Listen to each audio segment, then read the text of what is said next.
அந்த மாபெரும் படை நடந்து வரும் சத்தத்தை தூரத்திலிருந்து கேட்கக்கூடியதாக இருந்தது. அடுக்கடுக்காய் போர் வீரர்கள் நடந்து செல்லும் விதம் பூமியையே அதிர வைத்தது என்று சொல்லலாம். கனல் பறக்கும் கண்களோடு தங்கள் எதிரியை நோக்கி முன்னேறிக் கொண்டிருந்தார்கள். இது தோற்கடிக்கப்பட முடியாத ஒரு இராணுவம் என்பது போல அது காட்சியளித்தது. அவர்கள் கடந்து வந்த புல் தரையானது மேடு பள்ளங்கள் சகதி நிறைந்த வயல் போல மாறியது. இப்படி நடந்து சென்ற இராணுவம் ரோமாபுரியினுடைய இராணுவம்.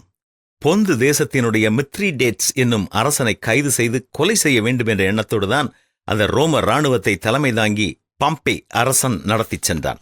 டிராப்சன் என்ற இடத்தில் கிறிஸ்துவிற்கு முன்பு 67வது ஆண்டு நடைபெற்ற சம்பவம்தான் இந்த சம்பவம். அவர்கள் கருங்கடல் கரையில் வந்து சேர்ந்த பொழுது கடற்கரை மணலில் நடந்ததால் போர் வீரர்கள் சோர்ந்து போய்விட்டார்கள். சில மணி நேரங்களுக்கு பின்பு அவர்கள் கண்ட காட்சி அவர்களை வரவேற்பது போல தெரிந்தது. அங்கு காணப்பட்ட சில மரங்களின் அருகில் சில கூடாரங்களை அவர்கள் பார்த்தார்கள். அந்த கூடாரங்களுக்குள் பெரிய பானைகள் இருப்பதாகவும் அதில் தேன் இருப்பதாகவும் அவர்களுக்கு தெரிய வந்தது. அவர்களிடமிருந்து தோல்வி கண்டு ஓடிப்போன பெர்ஷிய தேசத்து வீரர்கள் ரோம படை வருவதைக் கண்டு அவைகளை அங்கே விட்டுச் சென்றதைப் போல அது தெரிந்தது. பல வாரங்களாக நடந்து நடந்து போர் செய்த களைப்பில் இருந்த வீரர்கள் அதை உட்கொண்டு மயங்கி விழுந்தார்கள். சிலருக்கு வயிற்றுப்போக்கு. காரணம், அது போதை தரும் ஒரு செடியிலிருந்து சேகரிக்கப்பட்ட தேன்.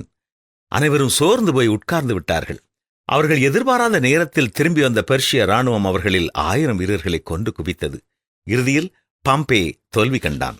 நமது வாழ்க்கையிலும் நாம் துரிதமாக ஓடும் பொழுதும் வேகமாய் காரியங்களை செய்யும் பொழுதும் சற்று நிதானமாய் செயல்பட வேண்டும்.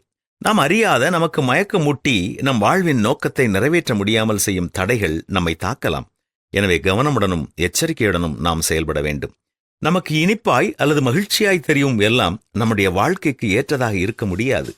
அது நம்முடைய உடலிலே பாதிப்பை ஏற்படுத்தலாம், அல்லது நம்முடைய குடும்பத்தில் பிரச்சனையை உண்டு பண்ணலாம், அல்லது நம்முடைய ஆத்ம வாழ்க்கையில் நம்மை பின்னடையச் செய்யலாம்.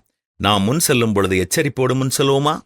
தன்னை நிற்கிறேன் என்று சொல்லுகிறவன் தான் விழாதபடி எச்சரிக்கையாய் இருக்க கடவன் என்றுதான் பரிசுத்த வேதமும் நமக்கு ஆலோசனை கூறுகிறது.